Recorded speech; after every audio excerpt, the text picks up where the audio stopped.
پہلی ٹیوشن۔ اگلے دن ٹھیک وقت پر جمعہ یعنی کہ ہاؤس بیرا مجھے کانوینٹ کے احاطے میں چھوڑ آیا۔ مدر کیتھرین وہیں چرچ کے احاطے میں بنے چھوٹے سے باغیچے میں بیٹھی خود اپنے ہاتھوں سے پودوں کو پانی وغیرہ دے رہی تھیں۔ پاس ہی ان کا باغبانی کا سامان بھی پڑا ہوا تھا۔ مجھے دیکھ کر انہوں نے دور ہی سے گرم جوشی سے ہاتھ ہلایا اور مجھے اپنے پاس آنے کا اشارہ کیا۔ آج میں اپنی کتابیں بھی ساتھ لے کر آیا تھا اور جمعہ پہلے ہی میری یونیفارم اور دیگر ضروری لباس لکڑی کے بڑے بڑے ہینگرز میں لٹکائے وہاں چھوڑ کر جا چکا تھا۔ مدر کیتھی نے مجھ سے پوچھا کہ مجھے گھر میں کس نام سے بلاتے ہیں۔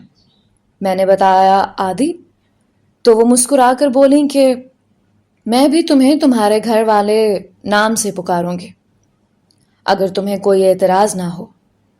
میں ہنس پڑا۔ بھلا مجھے کیا اعتراض ہو سکتا تھا؟ ویسے بھی میرے کان کیڈٹ عباد سن سن کر پک گئے تھے اور پی ٹی آفیسرز کا اپنے کرخت لہجے میں ہے یو کٹ نمبر 8336 کہنا یا پھر طالب پیو کا 8336 کہنا تو ویسے ہی مجھے سخت ناپسند تھا۔ اس دن کافی دیر تک مدر کیتھی مجھ سے میرے گھر بار اور تعلیم کے بارے میں پوچھتی رہیں، اور جب میں نے انہیں بتایا کہ میں نے اس بورڈنگ میں آنے سے پہلے آج تک کبھی پتلون نہیں پہنی تھی تو وہ یہ سن کر بہت دیر تک مسکراتی رہیں۔ پھر انہوں نے مجھے سمجھایا کہ اس میں ایسی کوئی معیوب بات نہیں ہے، لباس اور زبان انسان ضرورت کے لحاظ سے اختیار کرتا ہے اور چھوڑتا رہتا ہے۔ پھر انہوں نے اپنی مثال دی کہ انہوں نے جو یہ سفید عبا پہن رکھی تھی جو چرچ کے نن کا مخصوص لباس ہوتا ہے، اسے انہوں نے اپنی عمر کے 19ویں سال تک چھوا بھی نہیں تھا، لیکن جب ضرورت پڑی تو انہوں نے پہن لی، اور پہلے دن انہیں بھی اس لباس میں بہت بے آرامی اور الجھن محسوس ہوئی تھی، لیکن اب یہی لباس انہیں دنیا کا سب سے بہترین لباس لگتا ہے۔ اتنے میں ہیلن بھی آ گئی۔ مدر کیتھی نے اسے میرے گھریلو نام سے آگاہ کیا اور مجھے ہیلن کے حوالے کر کے خود عبادت کے لیے چرچ کے اندر چلے گئے۔ ہیلن نے مجھے مسکرا کر دیکھا اور پوچھا، ہاں تو مسٹر آدے، کہاں سے شروع کریں؟ ان کے منہ سے اپنا نام مسٹر کے اضافے کے ساتھ سن کر مجھے بہت اچھا لگا۔ میں نے اپنی کتابیں ہیلن کی طرف بڑھا دیں۔ ہیلن نے چھان پھٹک کے بعد سب سے پہلے انگریزی کو ہی منتخب کیا اور پہلے مجھ سے پوچھا کہ میں نے اپنے پچھلے اسکول میں کہاں تک انگلش پڑھی ہے۔ میں نے فوراً انہیں اپنی گزشتہ انگریزی کی استعداد کے بارے میں تفصیل سے بتا دیا۔ ہیلن نے اسی حساب سے میرے لیے روزمرہ کا ایک چارٹ تیار کر لیا اور اس میں ہر ہفتے کے لیے مختلف اہداف مقرر کر دیے اور ٹھیک وہیں سے ابتدا کی جہاں میں چھوڑ کر آیا تھا۔ پھر اس نے دیگر مضامین کے بارے میں مجھے مختصراً اتنا بتایا کہ یہ سب کچھ وہی ہے جو میں پہلے اپنے پرانے اسکول میں پڑھ چکا ہوں، صرف زبان ہی کا فرق ہے۔ مثلاً ہیلن نے ریاضی کی کتاب نکال کر مجھے سوالات دکھائے۔ میں ہندسوں کو تو فوراً سمجھ گیا، لیکن ان کے نیچے دی گئی انگریزی کی عبارت کو نہیں سمجھ پایا۔ اس نے مجھے جزر کے 2 سوالات حل کرنے کو دیے جو میں نے فوراً حل کر دیے۔ تب ہیلن نے مجھے شاباش دی اور وہی حل شدہ سوالات مجھے میری ہی کتاب کی مشق والے حصے میں دکھائے۔ سب کچھ ہو بہو ویسے ہی حل کیا گیا تھا جیسے میں نے کیا تھا۔ فرق صرف اتنا تھا کہ میں نے دائیں ہاتھ سے شروع کیا تھا اور عبارت اردو میں لکھی تھی، جبکہ وہاں کتاب میں وہی سوال بائیں جانب سے حل کیا گیا تھا اور عبارت انگریزی میں تھی۔ ہیلن نے مجھے بتایا کہ یہ انگریزی میں وہی عبارت ہے جسے میں نے ابھی ابھی اردو میں لکھا ہے، بلکہ وہ یہ بتاتے ہوئے تو زور سے ہنس دی کہ اسے تو اردو میں ریاضی بہت ہی مشکل لگتی ہے اور وہ کبھی اردو میں سوال حل بھی نہیں کر پاتی۔ مجھے ہیلن کی باتیں سن کر بڑی حیرت ہوئی۔ یہ تو کھودا پہاڑ اور نکلا چوہا والی بات ہو گئی۔ میں خواہ مخواہ اتنے دن سے ان کتابوں سے ڈر رہا تھا۔ ہیلن نے ایک کے بعد دیگرے اسی طرح مجھے معاشرتی علوم، جسے وہاں سوشل سٹڈیز کا نام دیا گیا تھا، دینیات جسے وہاں اسلامک سٹڈی کہتے تھے، اور سائنس وغیرہ کے بارے میں بڑی سہولت سے بتا دیا کہ آکسیجن کو انگریز بھی آکسیجن ہی کہتے ہیں، صرف لکھتے آکسیجن ہے۔ مجھے یہ جان کر کافی اطمینان ہوا کہ انگریز بھی ہم جیسے ہی مسلمان ہوتے ہیں اور ان سے خواہ مخواہ مروب ہونے کی مجھے قطعی ضرورت نہیں۔ کیا یہ اچھا ہوتا کہ انگریز بھی ہماری طرح ہی اردو لکھتے اور بولتے بھی؟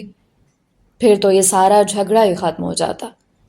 ہیلن نے ان پہلے 2 گھنٹوں میں ہی میرے اندر سے انگریزی اور انگریزی پڑھائے جانے والے تمام مضامین کا وہ خوف یوں دور کر دیا جیسے وہ خوف میرے اندر کبھی تھا ہی نہیں، بلکہ اس نے میرے اندر آہستہ آہستہ ایک تجسس کی لہر بیدار کر دی کہ جو چیز میرے لیے اردو میں سبق ہے وہ انگریزی میں لیسن کیسے بن جاتی ہے۔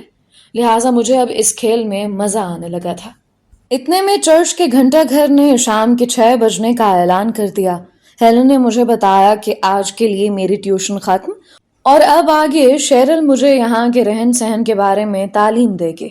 ہیلن پوری ٹیوشن کے دوران مجھے ٹوکتی رہی کہ میں اسے سسٹر ہیلن یا صرف سسٹر کہوں، لیکن میرے منہ سے ہیلن ہی نکلتا، اور جب وہ گھور کر مجھے دیکھتی تو میں جلدی سے اس کے نام کے آگے سسٹر کا لہکا جوڑ دیتا اور وہ ہنس دیتی۔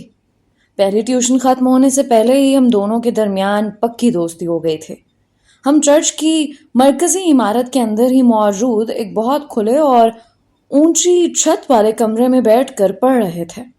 6 بجنے کے بعد ہیلن مجھے لیے چرچ کی مرکزی عمارت سے باہر آئی تو سامنے والے باغیچے میں نوکر چائے لگا چکا تھا اور کوئی لڑکی رنگین کپڑے پہنے ہماری جانب پشت کیے بیٹھی تھے۔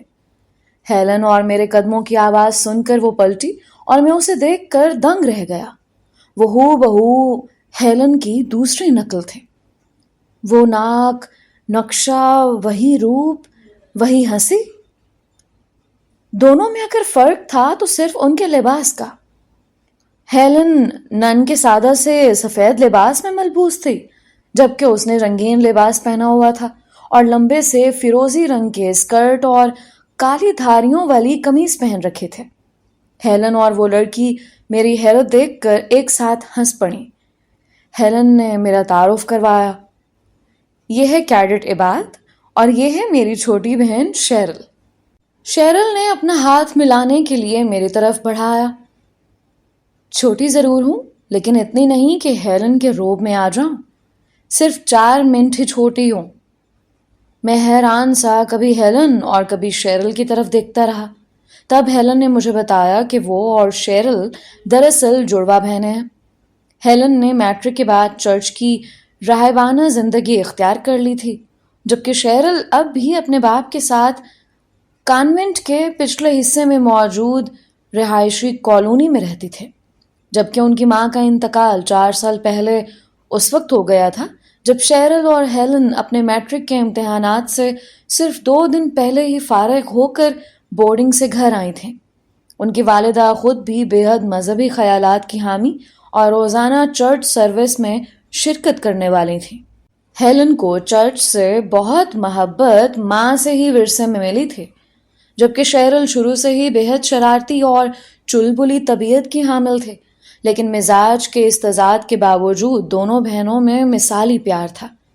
ہیلن مجھے شیرل کے حوالے کر کے اور مجھ سے کل تک کے لیے رخصت لے کر اپنے دیگر امور نپٹانے چلی گئی، لیکن جاتے جاتے اپنی بہن کو انگریزی میں بتا گئی کہ مجھے آدی پکارے جانا اچھا لگتا ہے۔